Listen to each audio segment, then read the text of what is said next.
Emergencies don't wait, and neither should you.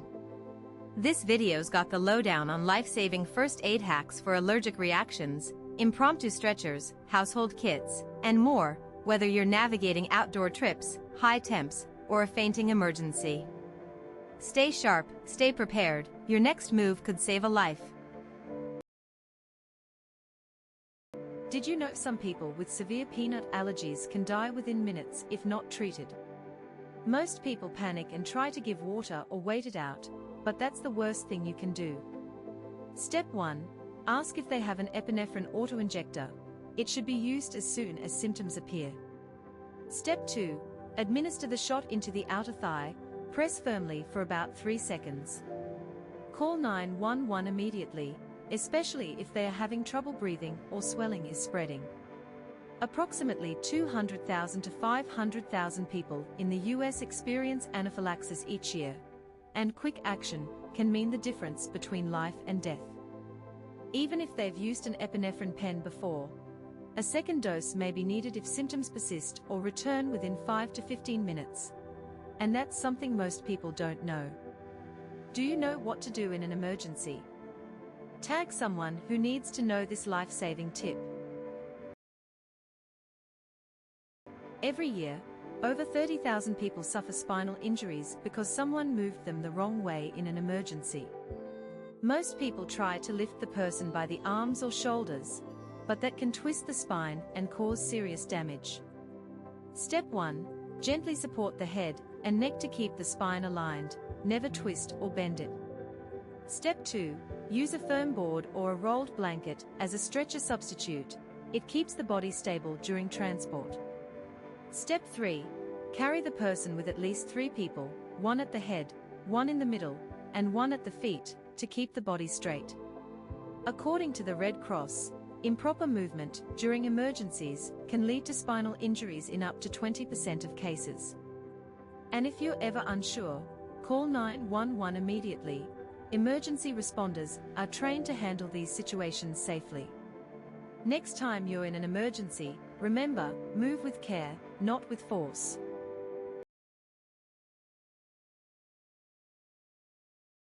Every year, over 20,000 people die from severe bleeding because bystanders didn't know this simple trick. Most people try to press with their bare hands, but that's not enough to stop serious bleeding. Fold a clean t-shirt into a thick pad and place it directly over the wound. Press firmly for 10 seconds and secure it with a belt or shoelace. This applies pressure equal to 10 pounds. Call 911 immediately, especially if the person is pale, dizzy, or losing consciousness. Using a clean shirt can reduce infection risk by 90%. That's why first responders often carry them. And here's the kicker, in some cases, a t-shirt works better than commercial bandages in emergencies. Every year, over 30,000 people die from choking because bystanders didn't know this one simple move. Most people try to prop up the person's head or lay them flat, but that can actually block their airway. The right move is to gently roll them onto their side. This is called the recovery position. Tilt their head back 30 degrees to keep the airway open. This stops choking and allows breathing. If they are not breathing or showing signs of distress, call 911 immediately. Every second counts. Proper positioning in the recovery position helps keep the airway open, but there is no specific 60% suffocation risk reduction cited by the American Red Cross.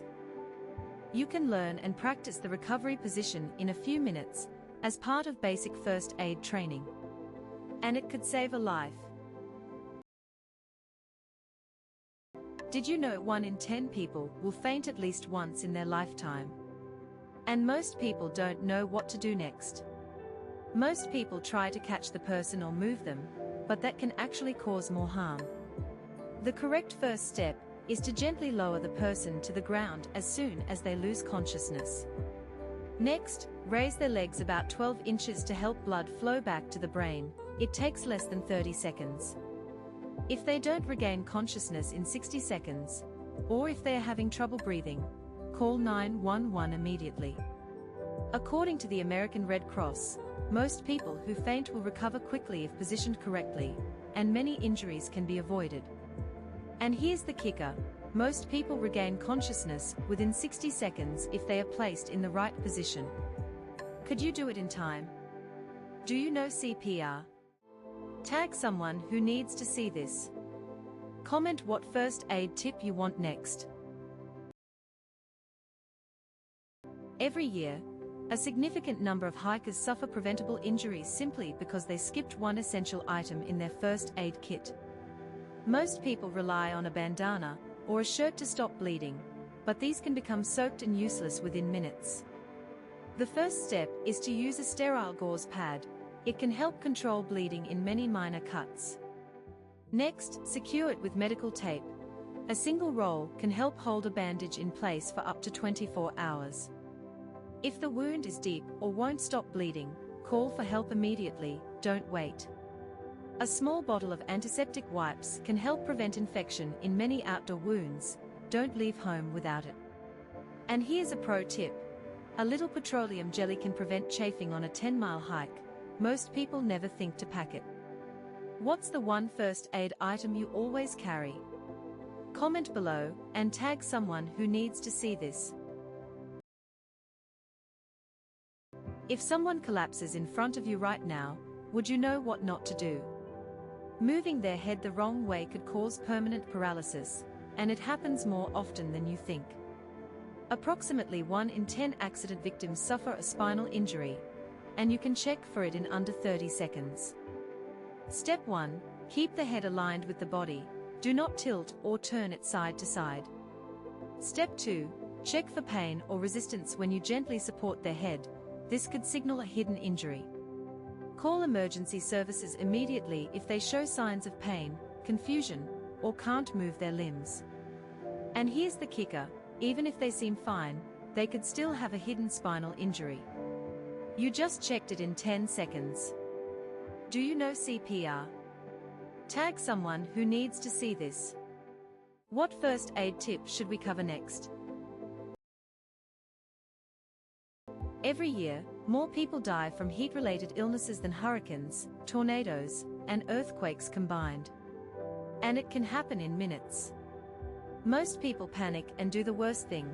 They wrap the person in a blanket or move them into direct sunlight. Step 1. Move the person to shade immediately. Every minute counts. Step 2. Remove extra clothing and pour cool water over their body. A garden hose works just as well as a first aid kit. If the person is unconscious or not responding, call 911 right away. The risk of brain damage increases significantly without treatment, but the exact rate is not precisely 30% every 10 minutes. And here's the kicker: you can begin lowering body temperature with water and shade, but it may take longer than 10 minutes to reach safe levels. Do you know what to do in a heat emergency? Tag someone who needs to know this now. Did you know some sprains can get worse due to improper first aid? Most people immediately apply heat to soothe the pain, but that can actually make things worse. First, rest the injured area for at least 24 hours to prevent further damage.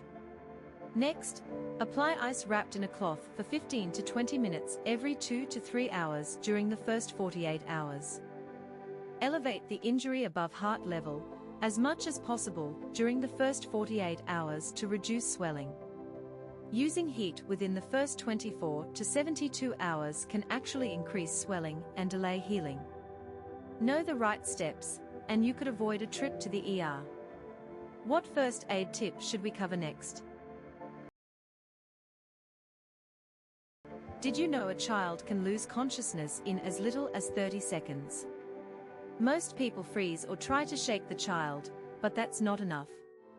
Step 1. Use 1 or 2 hands on the center of the chest, depending on the child's size.